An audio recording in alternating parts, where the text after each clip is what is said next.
थाहा छैन पो भन्दो रहेछ। भगवान बुद्धले फेरि त्यही बालिकालाई सोध्नुभयो, हे उपासिका, कहाँ जान लागेको? फेरि त्यो बालिकाले जवाफ दिइन्, मलाई थाहा छैन। मान्छेहरू फेरि भुनभुन भुनभुन कराउन थाल्यो, कस्तो बालिका होला, भगवान बुद्धसँग पनि यसरी मात्तिएर कुरा गर्ने? कहाँबाट आएको थाहा छैन, कहाँ जान लागेको थाहा छैन, घरबाट आएको र कपडा बुन्ने बाउलाई दिन जान लागेको भन्न जान्दैन, सक्दैन? भुनभुन भुनभुन कराउन थाल्यो। भगवान बुद्धले फेरि त्यो बालिकालाई सोध्नुभयो, हे उपासिका, थाहा छैन? बालिकाले जवाफ दिइन्, थाहा छ। बुद्धले फेरि सोध्नुभयो, थाहा छ? बालिकाले जवाफ दिइन्, थाहा छैन। मान्छेहरू कराउन थाल्यो, के भनेको होला? कहाँबाट आयो? थाहा छैन। कहाँ जान लागेको? थाहा छैन। थाहा छैन भन्दा थाहा छ भन्छ, फेरि थाहा छ र भन्दा थाहा छैन भन्छ। के भनेको होला? के भन्न लागेको होला? त्यो बालिकालाई गाली गर्दै मान्छेहरू भुनभुन भुनभुन कराइरहेको थियो। अनि भगवान बुद्धले त्यो आवाज सुनेर भन्नुभयो, हे उपासक उपासिकाहरू, एकछिन पख। सबैभन्दा पहिला यो बालिकाले के भन्दैछन् त्यो एकचोटि थाहा पाऊ। बुद्धले सोध्नुभयो, हे उपासिका, तिमी कहाँबाट आएको भन्दा किन थाहा छैन भनेको? त्यो बालिकाले जवाफ दिइन्, भगवान, म घरबाट आइरहेको कुरा त तपाईँलाई पनि थाहा छ, यहाँ बसिरहने सबैलाई थाहा छ। भगवान बुद्धले यस्तो सामान्य कुरा के सोध्लान् र? त्यसैले कहाँबाट आएको मतलब म कुन जन्मबाट यो जन्ममा आएको यसरी सोध्नु भएको जानी मैले भने थाहा छैन। किनभने म कुन जन्मबाट यहाँ जन्म लिन आएको त्यो मलाई थाहा छैन। बुद्धले फेरि सोध्नुभयो, अनि कहाँ जान लागेको भन्दा किन थाहा छैन भनेको त? बालिकाले जवाफ दिइन्, भगवान, म यो डालो लिएर, यो सामान लिएर आफ्नो बाबु कहाँ जान लागेको कुरा त यहाँले पनि अनुमान गरिसक्नुभयो होला, यहाँका मानिसहरूले पनि अनुमान गरिसके होलान्। भगवान बुद्धले यस्तो सामान्य कुरा के सोध्लान् र? त्यसैले कहाँ जान लागेको यो जन्मबाट अब कुन जन्ममा जाने हो त? यस्तो कुरा सोध्नु भएको जानी मैले भने थाहा छैन। म यहाँबाट मरेर कहाँ कुन ठाउँमा जन्म लिन जान्छु त्यो मलाई थाहा छैन। बुद्धले सोध्नुभयो, अनि थाहा छैन र भन्दा किन थाहा छ भनेको त? बालिकाले भनिन्, भगवान, जबदेखि तपाईँले यहाँ आएर उपदेश दिनुभयो कि जीवन अनित्य छ, एक दिन मर्नुपर्छ भनेर जबदेखि तपाईँको उपदेश सुने तबदेखि मैले दिनका दिन मर्नुपर्छ भन्ने कुरा सम्झिँदै आइरहेको छु। त्यसैले थाहा छैन र? मर्नुपर्छ थाहा छैन र? यस्तो सोध्नु भएको जानेर मैले भने थाहा छ। मैले दिनका दिन मर्नुपर्छ भन्ने कुरा सम्झिँदै आइरहेको छु। बुद्धले फेरि सोध्नुभयो, हे उपासिका, अनि थाहा छ र भन्दा किन थाहा छैन भनेको त? बालिकाले जवाफ दिइन्, भगवान, मलाई मर्नुपर्छ भन्ने कुरा थाहा छ, तर कहाँ, कहिले, कसरी मर्नुपर्छ त्यो मलाई थाहा छैन। त्यसैले मैले भने थाहा छैन। कहाँबाट आएको, कुन जन्मबाट आएको थाहा छैन। कहाँ जाने, कुन जन्ममा जाने थाहा छैन। थाहा छैन र? मर्नुपर्छ भन्ने कुरा थाहा छैन र? थाहा छ। थाहा छ र? कहिले मर्छ थाहा छ र? थाहा छैन। यस्तो कुरा सुनेर त्यहाँ भेला भएका मानिसहरूले सबैले ती बालिकाको तारिफ गर्न थाले। ओहो, सानो बालिका भए पनि बुद्धिमान रहेछ, धेरै जान्ने बुझ्ने रहेछ। भगवान बुद्धले यसैलाई मिलाएर उपदेश दिनुभयो। त्यो उपदेश सुनेर त्यो सानो बालिकाले ज्ञान मार्गको सबैभन्दा पहिलो तह श्रोतापति फलमा पुगे। जुन फलमा पुगेपछि ऊ कहिल्यै पनि दुर्गति जाँदैन, निरन्तर दुःखमुक्त भएर जान्छ, निर्वाण पुग्छ। त श्रोतापति फलमा पुगिसकेपछि त्यो बालिकाले हतपत भगवान बुद्धलाई वन्दना गरेर डालो लिएर बाउलाई दिन जान्छ। बाउ कपडा बुन्नको लागि बसिरहेको। अब छोरी नआएपछि त्यत्तिकै बस्दा बस्दा निन्द्रा लाग्छ। छोरी आएर बा मैले टुकी ल्याएँ भन्दाखेरि त चसङ्ग हुन्छ। त यसरी हात जुन कपडा बुन्नेमा राखेको त्यो चुच्चो त्यो कपडा बुन्ने त्यो गएर छोरीलाई छातीमा लाग्छ, त्यहीँ मर्छ। अनि एकदम शोक र विलाप गर्दै भगवान बुद्ध कहाँ पुग्छ।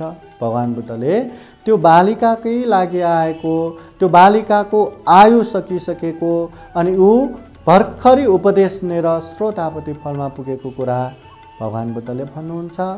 अनि सन्तुष्ट भई बाउ पनि अब यस्तो दुःखमय जीवनमा म मात्र एक्लै बसेर के गर्ने, भगवान मलाई पनि शरण लिनुहोस्, म पनि तपाईँको शरणमा आउँछु भनेर पछि भिक्षु भएर जान्छ।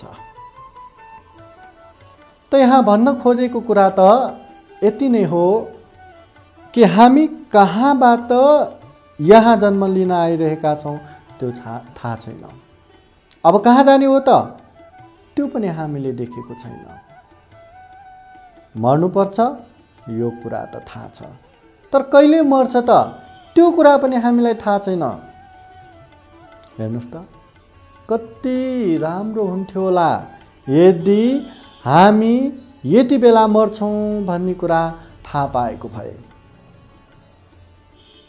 हेर्नुहोस् त यदि 100 वर्ष हामी बाँच्ने भए ल भएन, 100 वर्ष चाहिएन 80 वर्ष बाँच्ने भए ल भनौँ न 50 वर्ष ग्यारेन्टी हामी बाँच्ने कुरा थाहा पाए, हामीले त आफ्नो जीवनलाई एउटा राम्रो तालिका बनाएर राख्न सक्छौँ।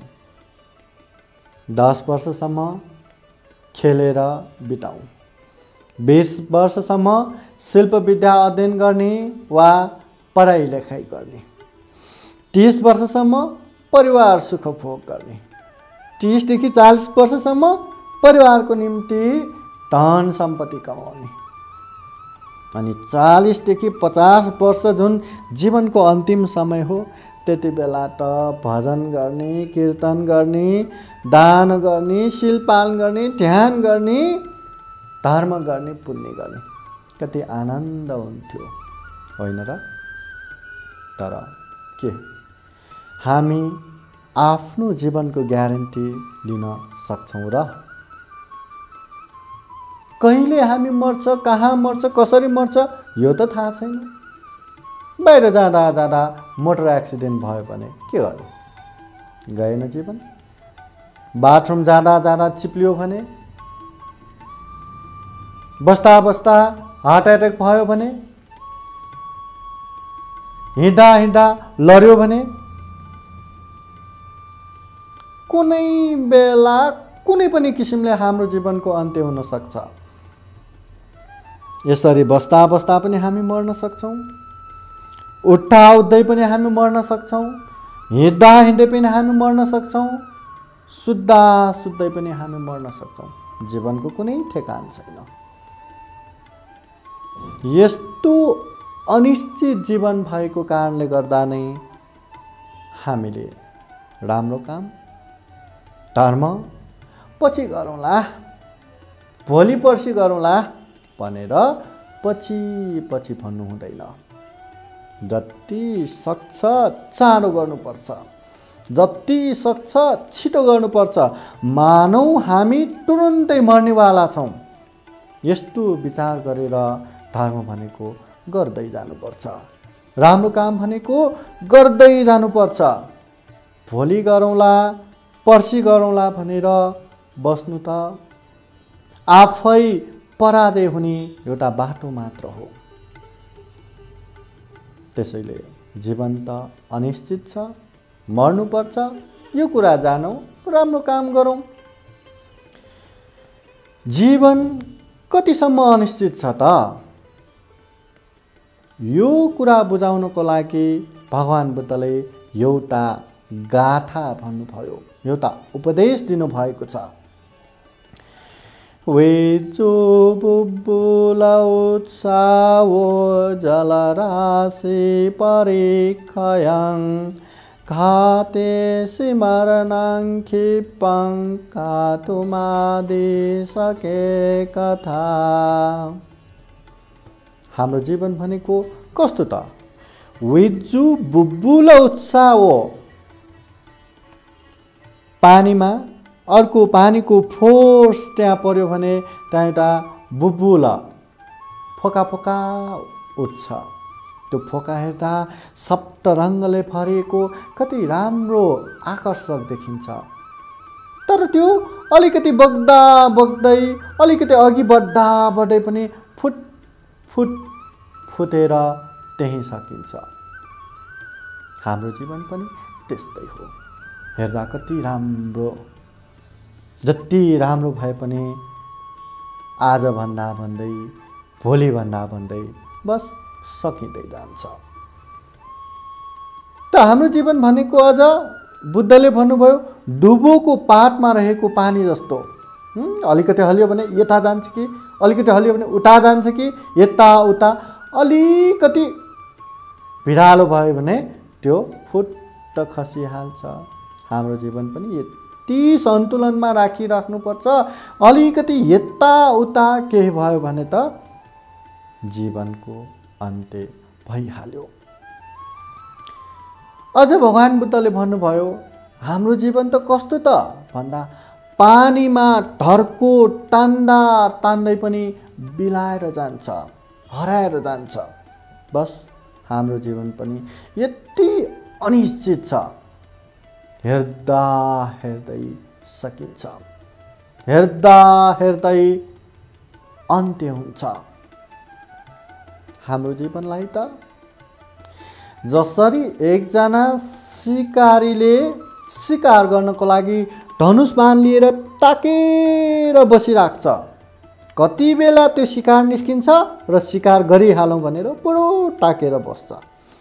बस मृत्युले पनि हामीलाई त्यसरी नै ताकेर बसेको छ। त्यो शिकारीले शिकार आउने बित्तिकै त्यो बाण चलाएर त्यसलाई शिकार गरिहाल्छ। त्यसरी नै मृत्युले पनि मौका पाउना साथ हामीले शिकार गरिहाल्छ, शिकार बनाइहाल्छ। यति अनिश्चित छ हाम्रो जीवन। कहिले कहाँ कतिखेर मर्छौँ त्यो थाहा छैन। त्यसैले बुद्ध भन्नुहुन्छ यदि हामी मर्नुपर्छ भन्ने कुरा याद गर्न सक्यौँ भने कमसेकम नराम्रो काम कुराहरूबाट बच्न सक्छौँ। कमसेकम राम्रो काम कुराहरू भोलि गरौँ पर्सि गरौँ भनेर भोलि भोलि भोलि नभनी अहिलेको अहिले गरेर जान सक्छौँ। फेरि अनिश्चित जीवन त हो नै, मर्नुपर्ने जीवन त हो नै। त परिवारका कोही प्रिय व्यक्ति, कोही मनपर्ने मान्छे मर्यो भने के हुन्छ त? धेरै शोक हुन्छ, विलाप हुन्छ। त त्यस्तो बेलामा मनलाई संयमित गर्नको लागि ओहो जसरी मेरो प्रिय व्यक्तिको मृत्यु भयो त्यसरी म पनि मर्नुपर्छ। जसरी मेरो प्रिय व्यक्तिले धन सम्पत्ति छ भनेर केही पनि लान सकेन त्यसरी मैले पनि सबै छोडेर जानुपर्छ।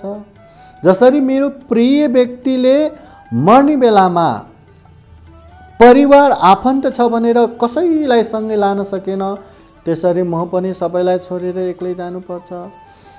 जसरी मेरो प्रिय व्यक्ति मर्दाखेरि आफ्नो शरीर पनि यही छोडेर गयो, मसानमा लगेर खरानी बनाइदियो, त्यसरी म पनि मरेर यो मेरो शरीर पनि खरानी बनाएर लान्छ, खरानी बनाउँछ भन्ने कुरा याद गर्न सक्छौँ। मर्नुपर्छ भन्ने कुरा याद गर्न सक्यो भने त पहिला पहिला पनि यस्तो एउटा घटना घटेको छ। त्यति बेला एउटा किसान परिवार थियो। त्यो परिवारमा बाबु, आमा, छोरा, भर्खरै बिहा गरेको बुहारी र बहिनी गरेर 5 जना, अझ काम गर्ने 1 जना महिला समेत गरेर 6 जना थियो।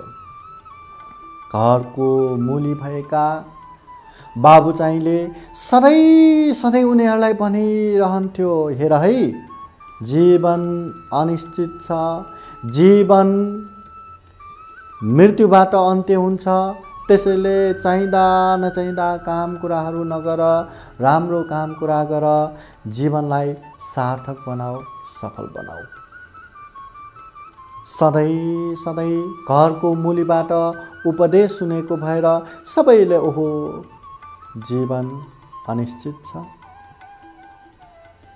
हामी मर्नुपर्छ, बडो याद गरेर नराम्रो काम कुराबाट अलग्गिने र राम्रो गर्ने बडो होस राखेर जीवन बिताइरहेका थिए। त एक दिन के भयो, बाबु र छोरा चाहिँ खेतमा काम गरिरहेका थिए। छोरा चाहिँले त्यहाँको झारीहरू सबैलाई एक ठाउँमा बटुलेर आगो लगाइदेऊला, सफा गरौँला भनेर झारीहरू थुपार्दै थियो। त यसरी थुपार्ने क्रममा झारीमा सर्प बसिराखेको त कहाँ देख्यो र, झारी भनेर समातेको सर्पलाई पो समात्न पुग्यो। सर्पलाई समात्ने बित्तिकै सर्पले त तोकिहाल्यो। यता बाबु चाहिँले किन छोरा कराउँछ, चिच्याउँछ भनेर यसो हेरेको त छोरा त त्यही फिज निकालेर त्यही छटपटी छटपटी मरिसक्यो। अब हेर्नुहोस् त, आफ्नो एक्लो छोरो, आफ्नो जवान छोरो, आफ्नो बुढेसकालको छोरो, भर्खर मात्र विवाह भएको छोरो, त्यस्तो युवा बलियो राम्रो छोराको मृत्यु हुँदा कुन चाहिँ बाबुको मन नदुख्ला, शोक र विलाप नहोला र? तर सधैँ सधैँ मर्नुपर्छ भन्ने कुरा याद गरिराखेको भएर बस यति नै याद गरेर बस्यो। ओहो केही न